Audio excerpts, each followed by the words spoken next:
मेरा नाम रीना है। मैं एक गांव में रहती थी। हमारे गांव की लड़कियों के बाल काटने के नाम पर मेरे दादा आधी रात को क्या करते थे मुझे कुछ पता नहीं था। मैं जब छत पर गई और सामने जो कुछ देखा उसे तो मेरी रोम कांप गई, क्योंकि जो मुझे दिख रहा था सच उससे भी ज्यादा भयानक लग रहा था। मैं धीरे धीरे सीढ़ियां चढ़ रही थी। रात का अंधेरा बढ़ता जा रहा था। छत पर बस चांदनी छाई हुई थी। आज रात मेरी सच जानने की उत्सुकता बढ़ती जा रही थी कि आखिर दादा छत पर करते क्या थे, और एक दिन मुझे वह मौका मिल ही गया। हर बार दादी का पहरा इतना कड़क होता था कि सीढ़ियों पर पैर तक नहीं रख पाती थी, और कभी कभी मैं दादी से पूछ लेती कि आप कैसे दादा को अकेली रात में एक अविवाहित लड़की के साथ छोड़ सकती हो, लेकिन वह कोई जवाब नहीं देती। आज दादी वहां नहीं थी और मैं ऊपर पहुंच गई। मेरे दादा कुछ समय पहले एक 15 साल की लड़की दामिनी के साथ छत पर गए थे और पूरे 2 घंटे बाद नीचे आए थे। इन 2 घंटे में क्या हुआ यह जानने की मेरी उत्सुकता बढ़ती जा रही थी।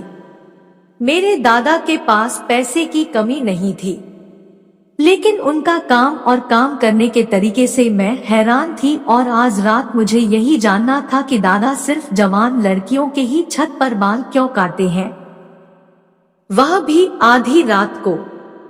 मैं ऊपर चढ़ गई और सच सामने आने ही वाला था कि उतने में दादी की वह आवाज ने मानो मेरी तो जान ही निकाल दी। हमेशा डरी हुई और धीमी आवाज में बोलने वाली दादी की ऐसी आवाज मैंने आज पहली बार ही सुनी। मेरी दादी मुझसे पूछने लगी कि ऊपर क्यों जा रही हो। मैंने कहा कि नीचे डर लग रहा था, बस इसीलिए ऊपर जा रही थी। इतना सुनते ही दादी ने मेरे गाल पर एक जोरदार थप्पड़ जड़ दिया और कहने लगी कि तुम्हें पता नहीं आज दामिनी बाल कटवाने आई है। फिर तुमने सोचा भी कैसे ऊपर जाने के बारे में? तुम्हें पता है ना, तुम्हारे दादा का वे ही तुम्हारी और तुम्हारी माँ की जिम्मेदारी उठाते हैं। तुम्हारे पापा के जाने के बाद घर की सारी जिम्मेदारी उन्हीं पर आ गई है और तुम उनके काम के बीच में आ रही हो। मुझे लगता है अगर वह कोई काम कर रहे हैं तो किसी को भी दखल नहीं देना चाहिए, खुद मैं भी नहीं, और इसीलिए मैं खुद ऊपर नहीं जाती। आज के बाद अगर तुम मुझे ऐसी कुछ हरकत करती दिखी तो मुझसे बुरा कोई नहीं होगा।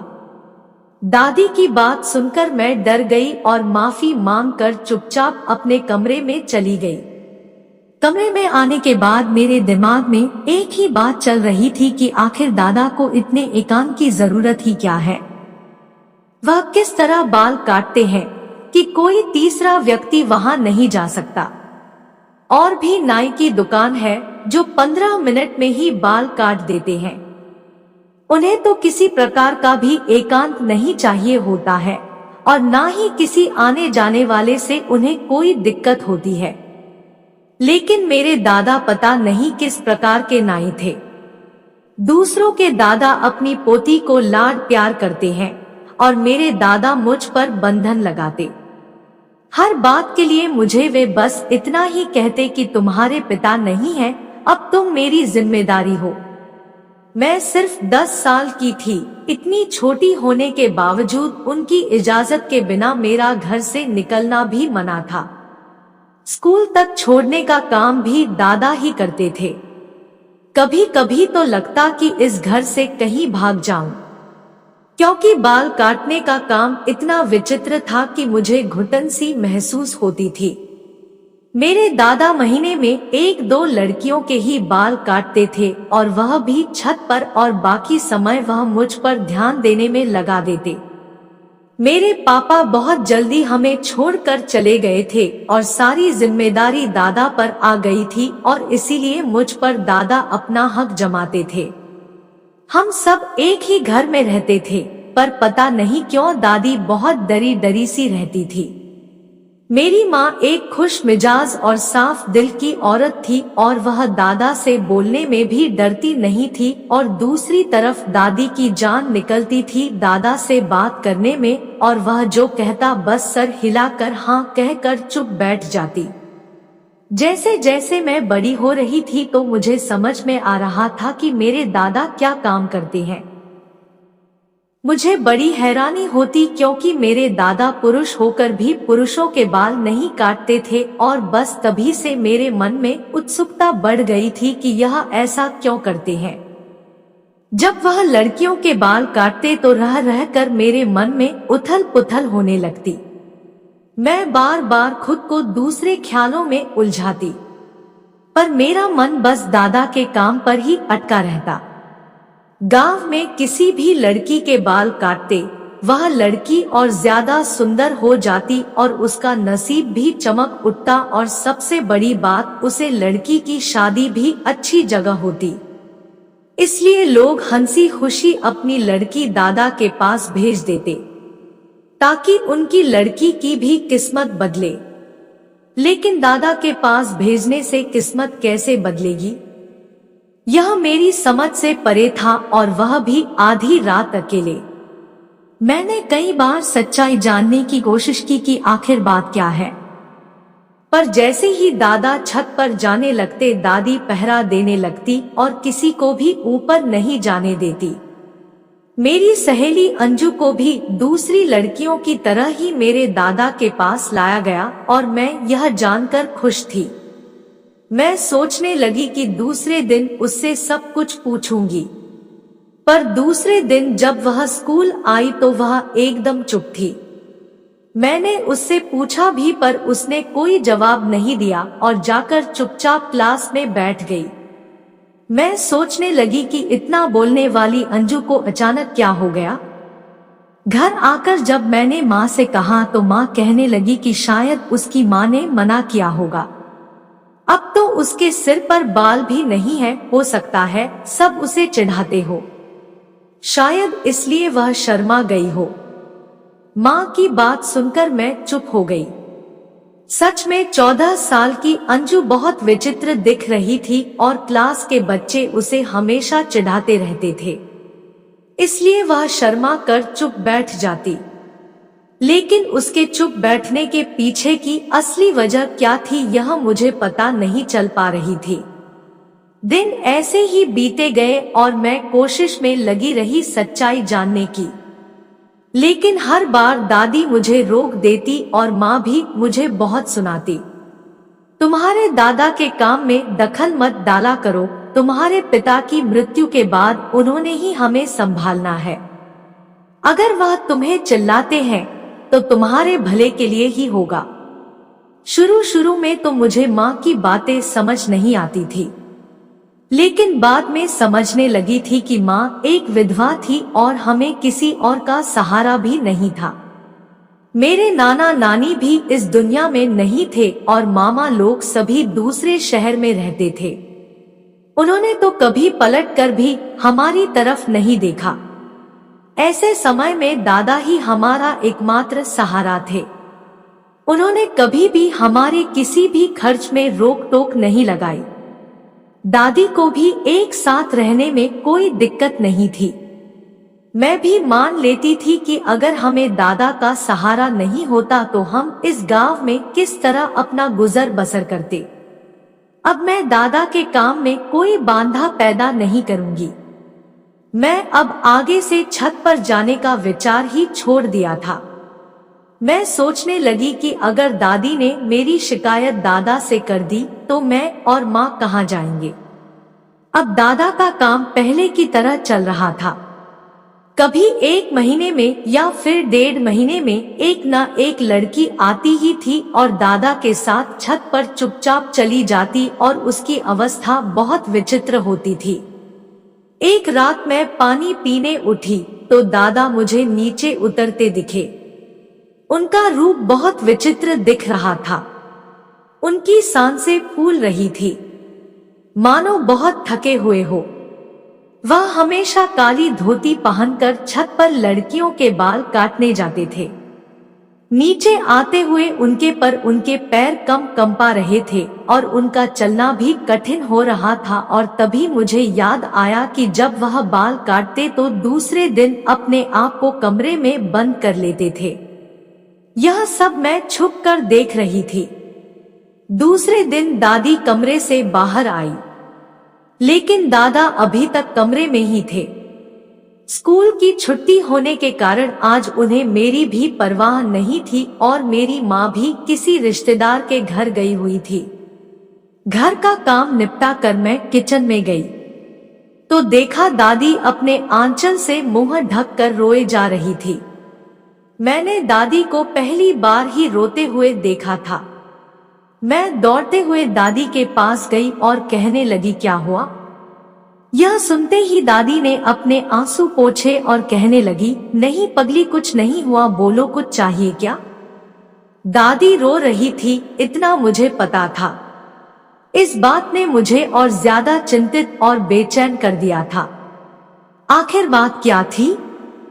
मुझे अब दादा पर संदेह होने लगा था। अब मैं दादा दादी पर बहुत ध्यान देने लगी थी। बाल काट कर आते तो बहुत थके हुए रहते और दादी दूसरे दिन चुपचाप रोती रहती। ऐसे ही समय बीतता जा रहा था।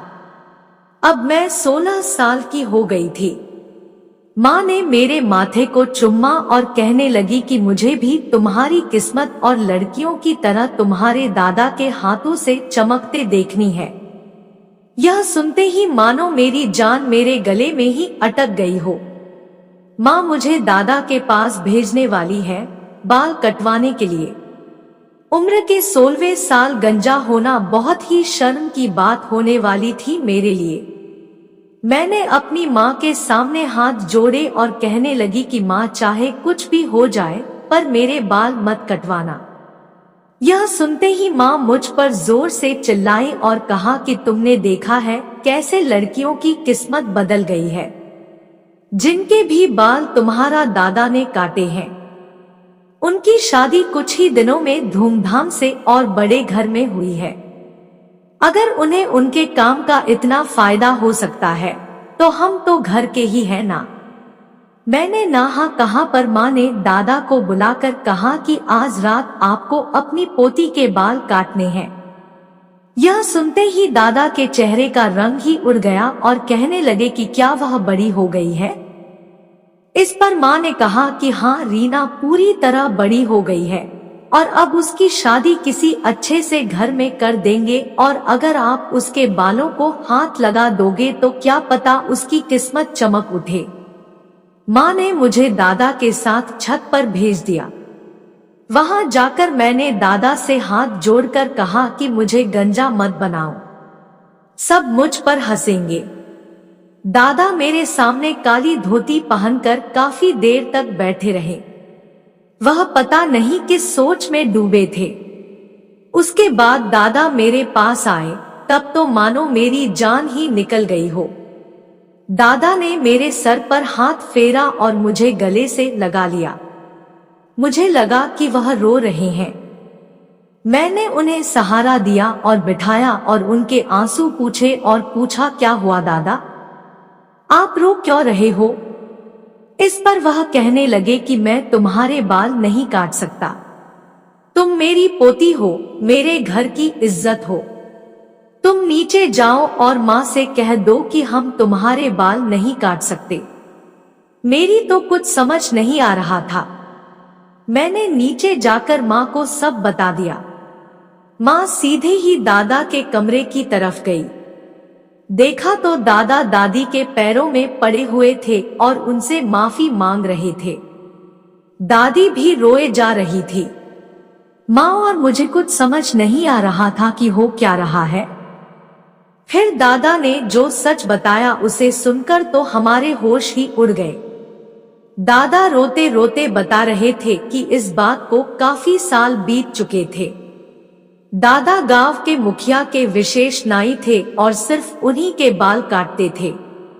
वह मुखिया एक चालाक और बेहद ही कपटी व्यक्ति था। दादा को उसका स्वभाव बिल्कुल पसंद नहीं आता था, पर मजबूरी के कारण उसका काम करना पड़ता था।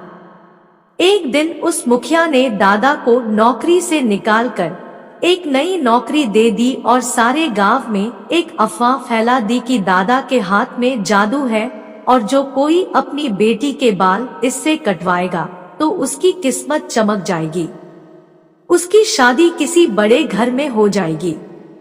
गांव के लोग तो वैसे भी सीधे साधे होते हैं। उन्होंने उस मुखिया की बात मान ली और मुखिया ने अपने सेवकों के द्वारा यह बात सारे गांव में फैला दी। मुझे समझ नहीं आ रहा था कि उन्होंने ऐसा क्यों किया। उन्होंने मुझे लाखों रुपए देने का वादा किया और कहा कि तुम्हें सिर्फ जवान लड़कियों के ही बाल काटने हैं। मुझे लगा कि इसमें क्या गलत है। जब गांव वाले अपनी लड़कियों के बाल कटवाने के लिए मेरे पास लाते तो सचमुच उनके नसीब बदलने लगा। इसलिए मैं खुशी खुशी रात के अंधेरे में उनके बाल काटता, जिसके बदले मुखिया हजारों रुपए देता। यह सिलसिला कई सालों तक चला, लेकिन बाद में मुझे पता चला कि मुखिया उन लड़कियों के साथ कौन सा खेल खेल रहा है। मुझे जब सच्चाई पता चली तो मैंने उस काम से निकलने की बहुत कोशिश की, पर मैं उस दलदल में बहुत बुरी तरीके से फंस गया था। मुखिया लड़कियों को अपनी हवस का शिकार बनाता। जो भी लड़की मेरे पास अपने बाल कटवाने आती, मुखिया को पता चल जाता कि अब यह बड़ी हो गई है और उसे किसी बहाने से हवेली बुला लेता और अपनी हवस पूरी करता। मुखिया मुझे धमकी देता कि अगर मैंने किसी को यह बात बताई तो उल्टा मुझे ही चरित्रहीन साबित कर देंगे, इसलिए तुम्हें अकेले कहीं जाने नहीं देता था, क्योंकि उसकी नजर इतनी गंदी और बुरी है, यह मुझे अच्छे से पता था। यह सब तुम्हारी दादी को पता थी, इसलिए वह रोती थी। मुखिया ने मुझे काली धोती दी थी ताकि बाल काटते समय लोगों को सच में लगे कि मैं किसी विशेष तरीके से काम करता हूँ और उन लड़कियों की शादी वह अपने ही किसी न किसी सेवक से कर देता और उन्हें ढेर सारे पैसे दे देता। इसलिए उन लड़कियों की किस्मत बदल जाती। वह मुखिया अंधाधुंध पैसे उड़ता है। मैं नहीं चाहता था कि मुखिया को यह बात पता चले कि तुम अब बड़े हो गई हो, बस इसीलिए तुम्हारे बाल नहीं काटे। यह सब सुनकर माँ और मैं रोने लग गई। अब मुझे समझ आया कि दादा मुझ पर इतनी पाबंदियां क्यों लगाते थे। दादी रोटी रोटी कहने की हम यह गांव छोड़कर कहीं और रहने चलेंगे। मैं गांव के मास्टर को एक पत्र लिखकर सब कुछ सच सच बता दूंगा। वह एक समझदार व्यक्ति है, वह गांव वालों को सही ढंग से समझा देगा। हमें नहीं पता था कि हम कहां जाने वाले हैं। मास्टर जी को खत लिखकर हमने वह गांव छोड़ दिया, लेकिन आज दादा के चेहरे पर कोई डर नहीं था, बेफिक्री थी और खुश नजर आ रहे थे। दोस्तों, आज भी हमारे समाज में ऐसे मुखिया मौजूद हैं जो ऐसे काम करते हैं और लोगों को शिकार बनाते हैं। कहानी अच्छी लगी हो तो वीडियो को लाइक और शेयर करें। साथ ही चैनल पर नए हैं तो चैनल को सब्सक्राइब जरूर कर ले ताकि ऐसी ही वीडियोस आपको मिलती रहे।